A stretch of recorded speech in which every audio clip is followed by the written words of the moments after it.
आज बात करते हैं भैया doctrine of privity of contract की। जब प्रीविटी ऑफ कॉन्ट्रैक्ट की हम बात करते हैं, क्वेश्चन अराइज होता है what do you mean by privity of contract. तो प्रीविटी ऑफ कॉन्ट्रैक्ट के लिए सबसे पहले हमें समझना है लोकस स्टैंडाई। लोकस एक लैटिन टर्म है, लोकस स्टैंडाई। लोकस से मतलब होता है राइट और स्टैंडाई से मतलब होता है स्टैंड, यानी कि राइट टू स्टैंड। और यहाँ पर इसको लेकर के आती है हम प्रीविटी कॉन्ट्रैक्ट के परव्यू में कि राइट टू स्यू किसका है, जो लोकस की हम बात करते हैं। तो अब प्रीविटी ऑफ कॉन्ट्रैक्ट हमें बताता only the parties to contract can sue or can be sued not the stranger. केवल संविदा के पक्षकार ही एक दूसरे के ऊपर उस संविदा को एनफोर्स कराने के लिए सूट फाइल कर सकते हैं। कोई तीसरा व्यक्ति उसमें सूट फाइल नहीं कर सकता, जो प्रीविटी कहती है, प्रीविटी ऑफ कॉन्ट्रैक्ट। अब इसको आप एग्जांपल से देख सकते हैं। If A makes a contract with B, A ने बी के साथ कोई कॉन्ट्रैक्ट किया, he comes under a legal obligation to pay. अब वहां उस स्थिति में क्या है, उसकी एक लीगल ऑब्लिगेशन हो जाती है कि वो कुछ पे करेगा। Damages if he fails to keep his promise, अगर वो अपने प्रॉमिस को पूरा करने में फेल होता है।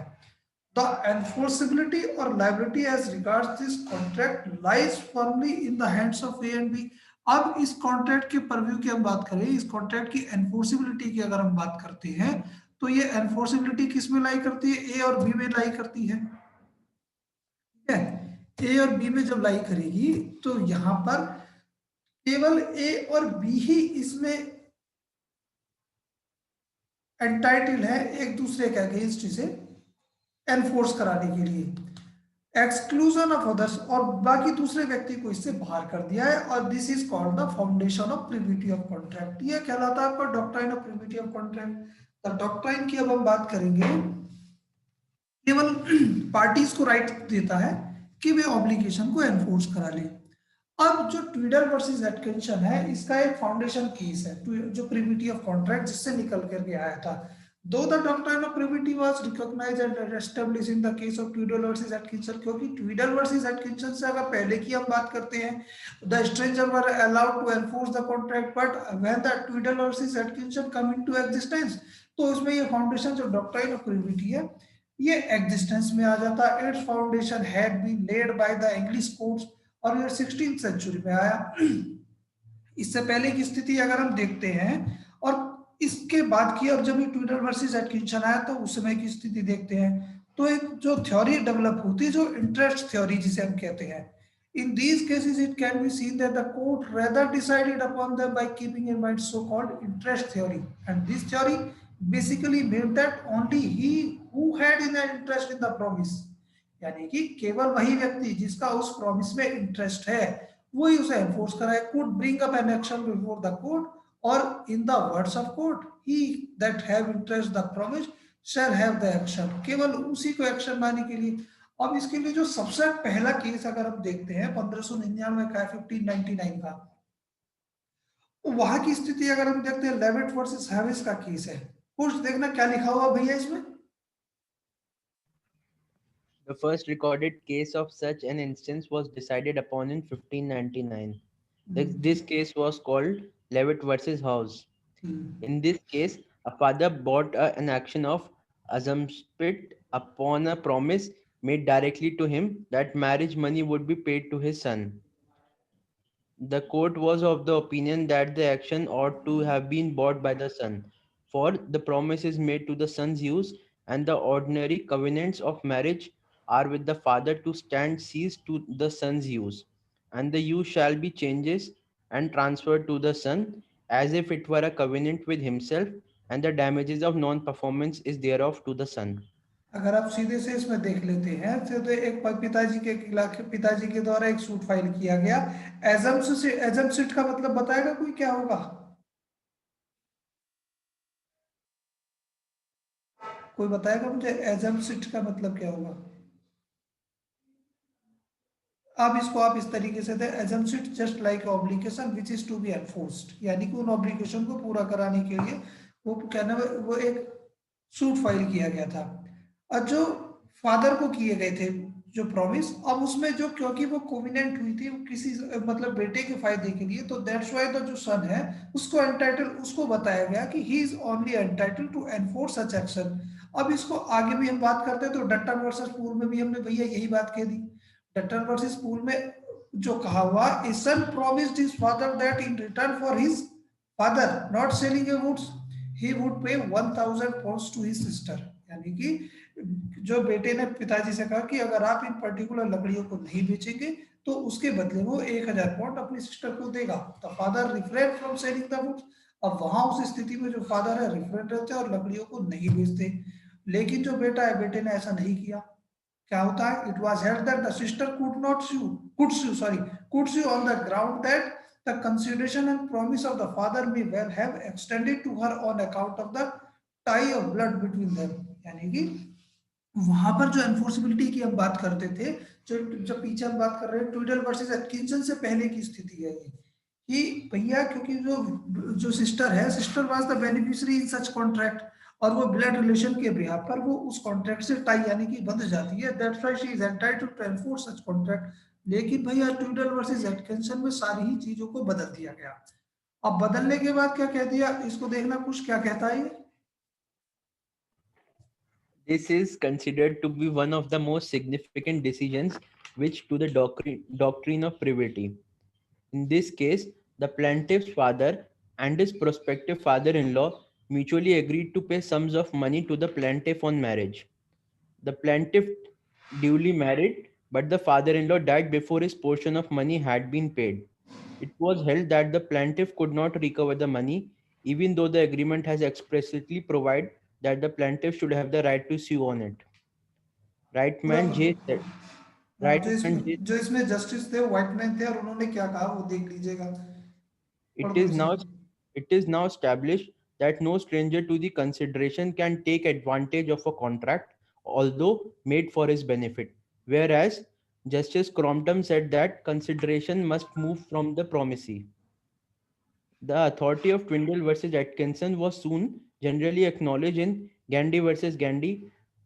Bowell LG said that in spite of earlier cases to the contrary, Twiddle versus Atkinson had laid down the true common law doctrine. यानी कि अब पीछे वाली जितनी परिस्थितियां थी जो हम पीछे देख कर गए, चाहे डंटन वर्सेस पूल में देखी या और की चीजों में देखी, तो उनको बदलकर ट्यूडल वर्सेस एटकिंसन के बाद इसको पूरा पलट दिया गया और कह दिया कि भैया जो प्रिविटी ऑफ कॉन्ट्रैक्ट यानी कि जो डॉक्ट्राइन ऑफ प्रिविटी है वो एस्टेब्लिश हो जाता है किससे, ट्यूडल वर्सेस एटकिंसन से। यहाँ कह दिया कि only the parties to contract can sue or can be sued not the stranger. अब यानी कि जो चाहे वो स्ट्रेंजर के बेनिफिट के लिए ही क्यों ना है तो भी वो अलाउ नहीं है, जो ट्यूडल वर्सेस एटकिंसन में कहा गया। और यही इन्होंने एटकिंसन ने कह दिया गया था इस ट्यूडल वर्सेस एटकिंसन को दोहराते हुए गैंडी वर्सेस गैंडी में, कि एटकिंसन में कहा the true common law doctrine, यानी कि अब जो नया कॉन्सेप्ट है, जो वास्तविकता में जो कॉमन लॉ का जो डॉक्ट्राइन है वो इस केस से निकल के रहा है। और इंडियन, फिर इसके बाद आ जाता है turn of pneumatic tyre company limited Selfridge and company limited. Anjali देखना क्या लिखा हुआ भैया इसमें। The House of Lords accepted that it was a fundamental principle of English law that only a party to a contract who had provided consideration could sue on it. केवल parties की बात की। और फिर इसमें भैया इंडियन लॉ को आप देख लीजिए कि इंडियन लॉ क्या कहता है इसके बारे में। दीपक जी देखना क्या कहता है ये। The rule of privity of contract is applicable in India as it is applicable in England. जैसे भैया इंग्लैंड में एप्लीकेबल है ऐसे ही इंडिया में भी एप्लीकेबल है जब इंडियन लॉ की हम बात करते हैं। कर दो भैया इसको पूरा। Even though under the Indian Contract Act 1872, the definition of consideration is wider than the English law. Yet the common law principle of privity of contract is generally applicable in India, with the effect that only a party to the contract is entitled to enforce the same. In case of Jamna Das versus Ram Avatar, here A borrowed rupees 40,000 by executing a mortgage of her zamindari in favor of B. Subsequently, she sold the property to C for rupees 44,000 and allowed C, the purchaser, to retain rupees 40,000 of the price in order to redeem the mortgage if he thought fit. B sued C for the recovery of the mortgage money but could not succeed because he was not a party to the agreement between A and B. भैया mortgage का transaction तो केवल ए और B के बीच में था, अब सी कैसे उसे रिडीम कराएगा? जब आप मोर्गेज के मामले में देखते हैं, आप देखो इसको आप एक्शनेबल क्लेम के साथ ले जाके जोड़ दीजिएगा। वहां देखा था आपने मेयर राइट टू स्यू और एक्शनेबल क्लेम, और एक्शनेबल क्लेम में क्या पढ़ा था? What do you mean by actionable claim? means a debt, means and include a debt which is not secured by mortgage of immovable property and hypothecation pledge of movable property। उसके बाद यानी कि unsecured date को तो हम कह के चले तो वो एक्शनेबल क्लेम है, यानी कि actionable claim is transferable. But the mortgage की बात करते हैं, mortgage is just mere right to sue, यानी कि वहां लोकस स्टैंडाई केवल पार्टीज का है। तो वही चीज अब यहाँ देखो, इसको यहाँ जोड़ के चलेंगे आप जमनादास वर्सेस राम अवतार में भी, कि मोर्गेज का जो ट्रांजैक्शन था वो ए एंड बी का है। अब जो रिडेम्पशन का राइट है, रिडेम्पशन का राइट किसके पास होगा? ए एंड बी के, यही होगा, इन दोनों के बीच में होगा। C has not a right to redeem such property as he is not a party to such contract that is held in Jamnadas versus Ram अवतार। अब इसके भैया कुछ एक्सेप्शन भी है जो हम आगे देखते हैं। एक्सेप्शन की अगर हम बात करते हैं तो आ जाइएगा भैया एक्सेप्शन पे, कि इसके क्या। अच्छा, दो पर्सपेक्ट में देखते हैं हम प्रीविटी ऑफ कॉन्ट्रैक्ट को। जब आप प्रीविटी ऑफ कॉन्ट्रैक्ट की बात करेंगे तो दो पॉइंट से आप देखेंगे। पहली स्थिति तो ये acquisition of right by a third party, यानी कि जब कोई कॉन्ट्रैक्ट किया गया तो उस कॉन्ट्रैक्ट में किसी थर्ड पार्टी को कोई राइट एक्वायर करती है, और दूसरी स्थिति है कि उस कॉन्ट्रैक्ट में थर्ड पार्टी के ऊपर कोई लायबिलिटी इंपोज की जाती है। अब जब हम acquisition of right by a third party की बात करते हैं, उन्हें तो लेकर आते हैं हम exception of doctrine of privity of contract में। अब पहला ही एक्सेप्शन देखते हैं, where a contract creates a charge on immovable property in favour of stranger. देखना प्रियंका क्या लिखा हुआ है बेटा यहाँ पे? Yes, sir. Khwaja Mohammad Khan versus Hussaini Begum, 1910-37 IA 152. There was an agreement between the father and father-in-law of A that in consideration of a marriage with his son, he would pay to her rupees 500 per month for the better leave expenses, and some immovable property was charged for the payment of these expenses. In suit by A for recovery of arrears, it was held that although she was not a party to the agreement, she was entitled to enforce her claim, being the beneficiary.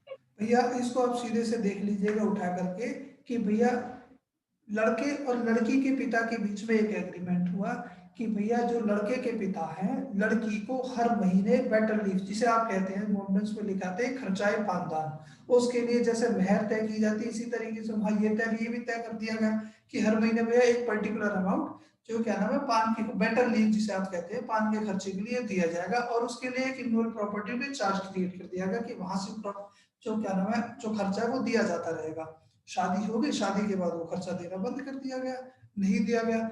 तो वहां ये कह दिया गया court के द्वारा, as she यानी कि जो लेडी है, lady was not a party to such contract but as she was a beneficiary in such contract, that's why she is entitled to enforce such contract which has been made in between her father and father in law. इसके बाद आप दूसरा देखते हैं, where a contract creates a trust in favour of a stranger. देखो अंजलि देखना क्या लिखा हुआ भैया इसमें। Rana Umanath Baksh Singh versus Jang Bahadur. In this case, Yu was appointed by his father as his successor and was put in possession of his entire estate. In consideration thereof, Yu agreed with his father to pay a certain sum of money and to give a village to J, the illegitimate son of his father, on his attaining majority. It was held that in the circumstances mentioned above, a trust was created in favor of J for the specified amount and the village. Hence, he was entitled to maintain the suit. यानी कि देखो अगर आप ये देखेंगे, क्योंकि जे के favour में एक ट्रस्ट क्रिएट किया गया था, जिस ट्रस्ट को क्रिएट करने के बाद जो सारी चीजें दी गई थी किसको? यू को। अब यहाँ पर यू की एक लायबिलिटी थी कि जो चीज उसने फादर के साथ तय की थी कि उनके इलिजिटिमेट सन जो जे है उसको एक पर्टिकुलर विलेज देगा और भैया पैसा देगा, जब वो मेजर हो जाएगा। तो जैसे ही जे मेजर होता है तो जे के पास एक राइट है कि वो उस कॉन्ट्रैक्ट को एनफोर्स करा ले, उन चीजों को, ऑब्लिगेशन को एनफोर्स करा ले जो तय की गई थी यू के बीच में और यू के पिताजी के बीच में। राणा उमानाथ बख्शी वर्सेस जंग बहादुर का केस। अब दूसरा और आगे दे दीजिए, कोविनेंट अटैच्ड और रनिंग विद लैंड। अब यानी कि देखो एक चीज और है भैया, कुछ चीजें ऐसे हैं कि जो कोविनेंट की गई है जमीन के साथ वो एज इट इज ट्रांसफर हो जाती है। पता लगा एक मकान किराए पर दिया हुआ है हर्षित जी के द्वारा, और हर्षित जी ने जो कुछ टर्म्स एंड कंडीशन किराएदार के साथ तय की हुई है, इन्होंने ये मकान बेच दिया श्रेयांश जी को। अब श्रेयांश जी को जब मकान का मालिकाना हक चला जाता है तो किराएदारी जो है, मान लीजिए किराएदार उसमें हर्षित मेहता जी हैं, तो जो किराएदारी जिन टर्म्स एंड कंडीशन के आधार पर जो पैसा ये किसको दे रहे थे, हर्षित भारद्वाज जी को दे रहे थे, उन्हीं टर्म्स एंड कंडीशन के आधार पर वही पैसा किसको दिया जाएगा, वही पैसा दिया जाएगा इनको, किसको, श्रेयांश जी को। तो that is called covenant attached और रनिंग विद लैंड। अब इसको देखो भैया पढ़ देंगे कुछ, देखना भैया क्या लिखा हुआ है। Smith and Spines Hall Farm Limited versus River Douglas Catchment Board, 1949. The defendant was a catchment board and covenanted with the owner of land which was subject to flooding. It did so on the basis that they were the local drainage authority as per the Land Drainage Act 1930.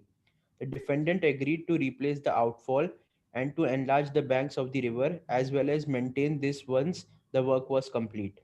2 years later, in 1940, one of the covenants under the agreement transferred her land to the first plaintiff. The second plaintiff was a company that rented the land from the first plaintiff. Occasionally, the banks of the river would breach, but in 1946, the banks of the river burst and caused significant flooding to the plaintiff's land. The plaintiff subsequently claimed against the defendant for damages for breach of contract and in tort. The court was required to answer whether the covenant could pass from the original owner of the land to the plaintiffs in this case. If so, it would enable them to rely on the covenant in establishing the breach of its term for the damage caused to the land as a result of the river bank being burst.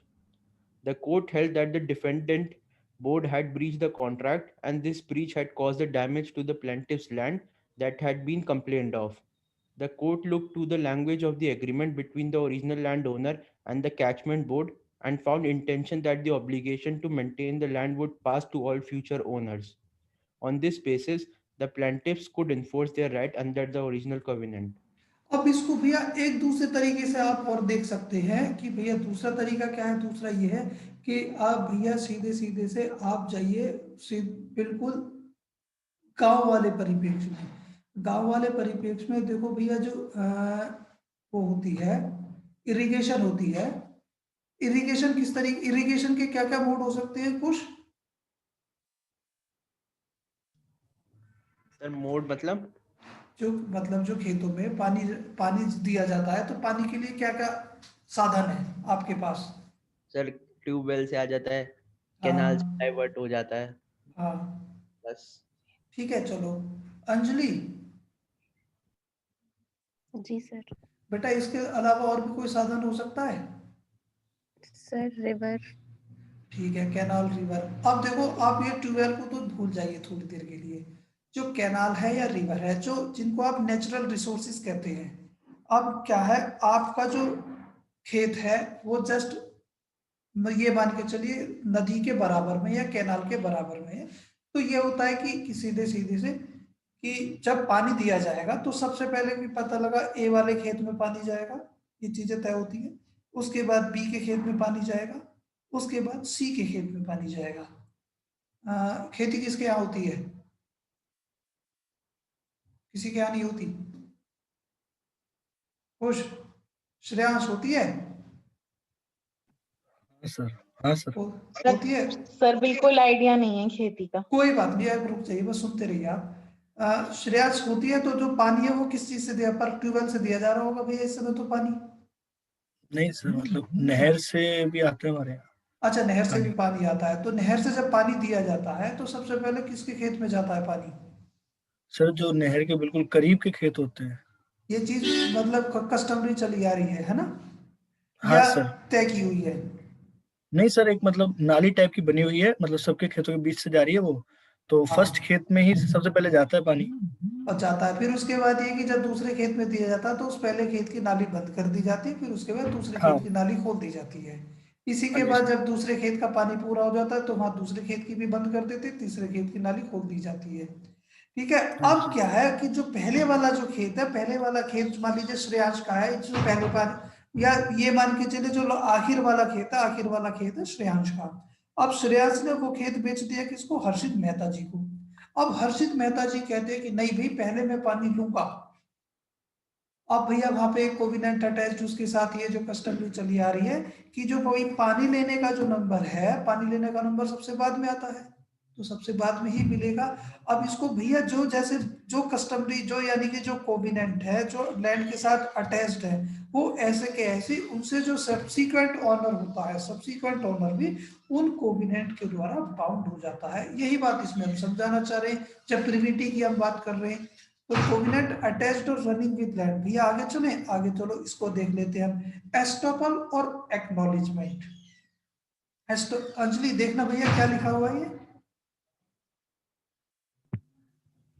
Whereby the terms of a contract, a party is required to make a payment to a third person, and he acknowledges it to that third person, a binding obligation is thereby incurred towards him. Acknowledgement may be express or implied. This exception covers cases where the promisor, by his conduct, acknowledgement, or otherwise, constitutes himself an agent of the third party. The case of Davaraja uh, and others Devaraj was Urs versus Ramakrishna Iyer. कर A दीजिए sold पूरा his काम। A sold his house to B under a registered sale deed and left a part of the sale price in his hands, desiring him to pay this amount to C, his creditor. Subsequently, B made part payments to C, informing him that they were out of the sale price left with him and that the balance would be remitted immediately. B, however, failed to remit the balance and C sued him for the same. The suit was held to be maintainable, though originally there was no privity of contract between B and C. B, having subsequently acknowledged his liability, C was entitled to sue him for recovery of the amount. देखो इसमें main चीज जो हम कहकर चल रहे हैं, यहाँ आप कहकर चले तो जो कॉन्ट्रैक्ट हुआ था किसके? ए और बी के बीच में, और ए ने जो लाइबिलिटी है उन लाइबिलिटी को एक्नॉलेज कर दिया गया था। एक्नॉलेज यानी कि वो जो अमाउंट है वो उस पर्टिकुलर अमाउंट को सी को पे कर देगा। अब ये जो एक्नॉलेजमेंट ऑफ लाइबिलिटी है, यानी कि जो डॉक्ट्राइन ऑफ एस्टोपल आप इसे कहेंगे साथ में, वो अप्लाई होगा। That's why she as not a party to a contract but is entitled to enforce such obligation which has been acknowledged by B. That's why this shall be treated as exception of privity of contract। अब भैया इसके और आगे देख लीजिएगा, marriage settlement, partition और other family arrangement. अभी तक देखना भैया क्या लिखा हुआ है।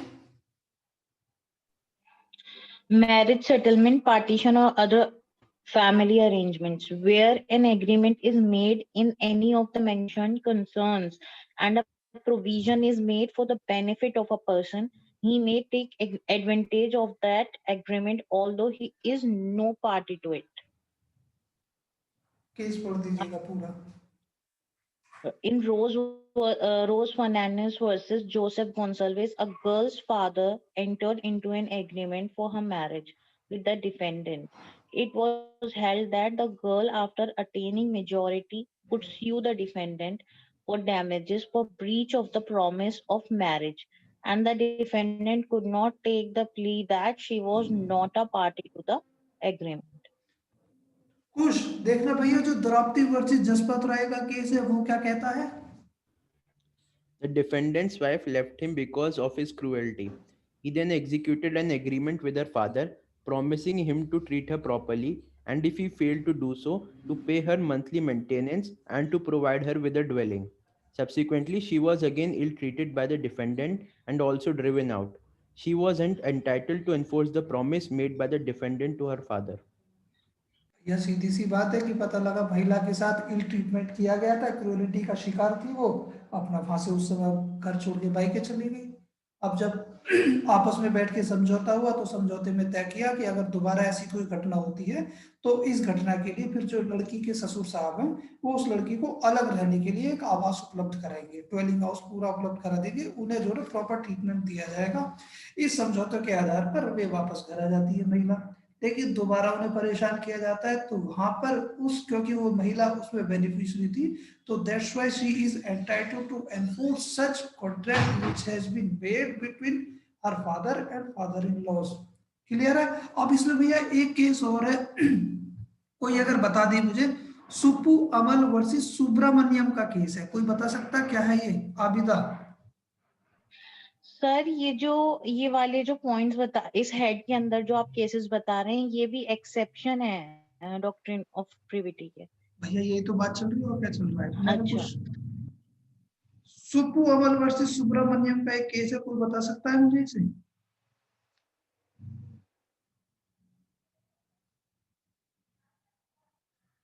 कोई नहीं बताएगा? चलो मैं ही बता देता हूँ भैया। इसमें क्या हुआ है, हिंदू अनडिवाइडेड फैमिली में प्रॉपर्टी का पार्टीशन हुआ, और प्रॉपर्टी का पार्टीशन हुआ क्योंकि फादर की डेथ के बाद प्रॉपर्टी डिवाइड हो गई, चारों भाइयों में 4 भाई थे, और उन चारों भाई ने क्या हुआ कि 50,000 रुपए की एक गवर्नमेंट सिक्योरिटी खरीदी, और गवर्नमेंट सिक्योरिटी खरीदी और उसमें यह तय किया कि इससे जो भी इनकम आएगी उस इनकम को हम अपनी माता जी को देंगे। तो वहां पे कोर्ट के द्वारा ये हेल्ड कर दिया गया कि भैया कि जो as mother was a beneficiary in such agreement, यानी कि जो पार्टीशन जो हुआ था फैमिली के बीच में, जो सेटलमेंट हुआ था उन लोगों के बीच में, कि mother was a beneficiary in such partition or settlement, that's why she is entitled to enforce such government securities interest। दूसरा एक चीज, एक एग्जांपल ये भी हो सकता है कि पार्टीशन हुआ प्रॉपर्टी का, पार्टीशन के द्वारा ये तय किया गया चारों भाई के बीच में कि भैया चारों भाई हर महीने 1,000 रुपए माता जी को देंगे। 3 देते रहे, चौथे ने कुछ समय तक तो दिया, लेकिन कुछ समय बाद वो देना उसने बंद कर दिया। अब उस समय फिर जो माता जी है, माता जी उस, क्योंकि जो बेनिफिशियरी थी उन पार्टीशन में, तो इसलिए उस एग्रीमेंट को वो एनफोर्स कराने के लिए एंटाइटल है। खुश? देखो भैया क्या लिखा हुआ है इसमें, अब आगे। Tort of negligence. The tort of negligence can be viewed as an exception to the third party rule where the negligence in question constitutes the breach of contract to which the plaintiff is not a party. For example, the classic case of negligence, Donahue versus Stevenson, Stevenson का case है ये। established that where A supplies good to B under a contract with B, A may owe a duty to C in respect of personal injury or damage to property caused by defects in those goods. But the right not to be injured or to have one's property damaged by another's negligence exists independently of any contractual undertaking by A. It is only in a very wide sense, therefore, that standard examples of tort of negligence constitute exceptions to the third party rule. पूरा कर दो आगे से। Also, this rules goes into contradiction with that established by the case of Dunlop Pneumatic Tires Company Limited versus Selfridge Limited, where the pursuer could acquire no benefit under the contract because she was a third party to it. Yet, according to the principle laid down in Donahue versus Stevenson, the pursuer might recover against a manufacturer in respect of physical injury suffered as a result of manufacturer's negligence. In short समझाओगे क्या कहना चाह रहा है ये? Sir ये कह रहा है कि अगर कोई पार्टी टू कॉन्ट्रैक्ट नहीं है तो सर वो फिर भी टॉर्ट ऑफ नेग्लिजेंस में सीयू कर सकता है अगर उसे कोई लीगल इंजरी होती है तो। बिल्कुल ठीक बात है। अंजलि बेटा एक बार समझाओगे क्या कहना चाह रहा है ये?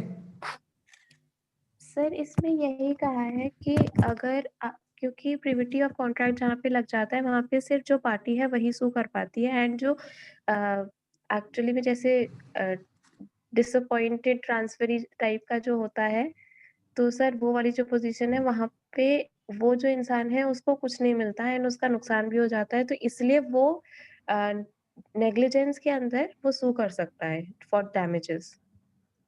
ठीक है भैया। दीपक जी आप समझाना चाहोगे? सर ये सेम पॉइंट है, बस मेरे को फर्स्ट वाले केस की नॉलेज नहीं थी, ये डोंग वाले की। सेकंड वाले केस का तो मेरे को पता है। तो फर्स्ट वाले में तो ये लिखा हुआ है ऊपर, नॉलेज की जरूरत ही नहीं, डोनोव वर्सेस स्टीवेंसन के फैक्ट ये दिए हुए हैं, सामने लिखे हुए हैं आपके।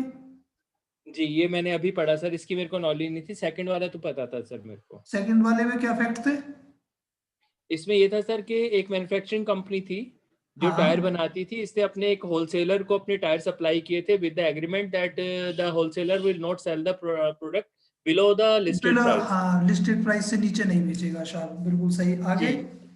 और जो होलसेलर था उसने किसी थर्ड पार्टी के साथ माल सप्लाई करा और उसको माल दे दिया। जो थर्ड पार्टी थी मतलब उसने लिस्ट, जी थर्ड पार्टी जो थी उसने रिटेलर को इस संबंध के इसी कॉन्ट्रैक्ट इसी ऑब्लिगेशन के बीच में कि भैया जो लिस्टेड प्राइस है उस लिस्टेड प्राइस से रिटेलर जो है उन टायर को नहीं बेचेगा नीचे। हाँ जी, हाँ जी।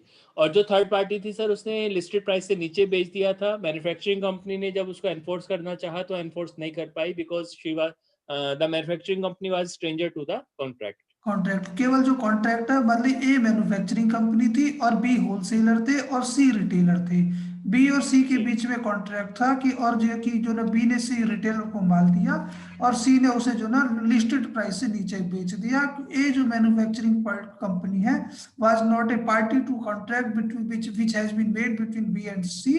That's why the manufacturing company is not entitled to enforce the contract. Clear सी बात है। अब वही चीज आपने यहाँ जो डनॉफ वर्सेस स्टीवेंसन में आके देखते हो टॉर्ट और नेग्लिजेंस के मामले में। ठीक है, अब देखो दीपक जी क्या कह रहा है यहाँ पे ये। For example, in the classic case of negligence, Dong and Stephen established that where A supplies goods to B under a contract with B, A may owe a duty to C in respect of personal injury or damage to property caused by defect in those goods, but the right not to be injured or to have one's property damaged by another's negligence exists independently of any contract undertaking by A. It is only a very wide sense. It is only in a very wide sense. Therefore, that standard examples of the sir ये टोट होना चाहिए ना? कौन सा? हाँ टोट ही है, मैं fourth पढ़ रहा था, ठीक है। टोट of negligence constitute exception to the third party rule भैया सीधा सा है कि ए और बी के बीच में जब कोई कॉन्ट्रैक्ट होता है उसमें भैया क्या है कि अगर उन दोनों के कॉन्ट्रैक्ट की वजह से किसी थर्ड पार्टी को कोई नुकसान होता है, कोई डैमेजेस होता है, तो उस डैमेजेस को रिकवर करने के लिए जो थर्ड पार्टी है वो कि जो है कि जो उसके डैमेजेस को क्लेम करने के लिए सूट फाइल कर सकती है। और इस टॉर्ट और नेग्लिजेंस की जहां हम बात करते हैं इसको थर्ड पार्टी एक्सेप्शन में लेकर के आया गया है। That's why it shall be treated as a exception to privity of contract. जब तक अगर नुकसानी की बात करें तो केवल और ए बी की बात करते हैं, लेकिन अगर किसी थर्ड पार्टी को कोई डैमेजेस होते हैं, कोई नुकसान होता है, तो उस थर्ड पार्टी का राइट वहां सुरक्षित है।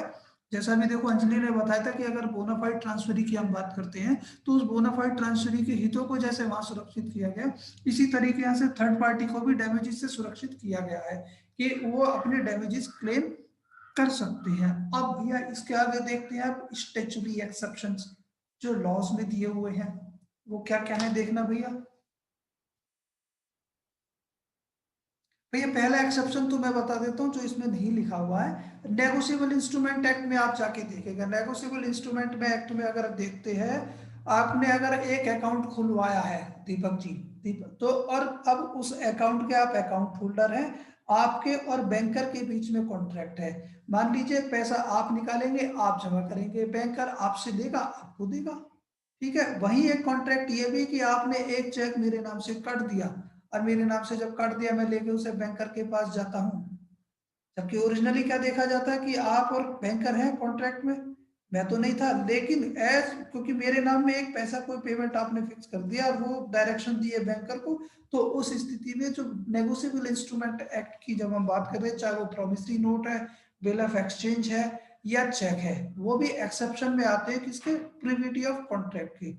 और अदर एक्सेप्शन की हम बात करते हैं, लाइफ इंश्योरेंस है, फायर इंश्योरेंस है, insurance by person with limited interest है, इसी तरीके से मोटर इंश्योरेंस है, थर्ड पार्टी इंश्योरेंस है।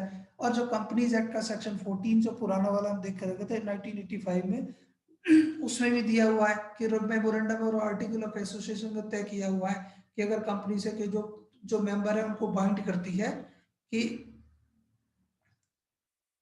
ये सारे के सारे क्या है? अब इंश्योरेंस की जब हम बात करते हैं, insurance is called a contract of indemnity. Insurance भी क्या है? इंडेमनिटी का कॉन्ट्रैक्ट है। तो मेरे और आपके बीच में क्या कॉन्ट्रैक्ट हुआ? आप इंश्योरेंस कंपनी है और मैं अपने आप को अपने फेवर में एक इंश्योरेंस पॉलिसी आपसे लेता हूं और टक्कर मार के जाता है बस वाला। उस स्थिति में पेमेंट कौन कर रहा भैया? इंश्योरेंस कंपनी कर रही है। या दूसरी चीज आप इसको देख सकते हैं, आपने किसी नॉमिनी के फेवर में इंश्योरेंस पॉलिसी ली हुई है, उस इंश्योरेंस पॉलिसी में जो क्या नाम है, जो आप और जो इंश्योरेंस कंपनी है वो दोनों कॉन्ट्रैक्ट में है और उसका जो बेनिफिट किसको जा रहा है? नॉमिनी को जा रहा है। तो जितने भी इंश्योरेंस वाले कॉन्ट्रैक्ट हैं, चाहे आपका लाइफ इंश्योरेंस है by section 11 of married women's property act 1882, a life insurance policy taken out by someone on his or her own life and expressed to be for the benefit of his or her spouse or children creates a trust in favour of the object in the policy. यानी कि पति के द्वारा पत्नी के लिए अगर policy ली गई है, पत्नी के द्वारा पति के लिए कोई पॉलिसी ली है, या दोनों के द्वारा बच्चे के लिए कोई पॉलिसी ली गई है, तो उसमें क्या, उसमें एक बेनिफिशियरी या ट्रस्ट क्रिएट कर दिया गया है उस बच्ची के फेवर में या पत्नी के फेवर में या पति के फेवर में। इसी तरीके से फायर इंश्योरेंस में आप देखेंगे ये सब के सब क्या है भैया? स्टैट्यूटरी एक्सेप्शन में आते हैं। यहां तक भैया किसी को कोई डाउट हो तो पूछ लो अब एक बार। सर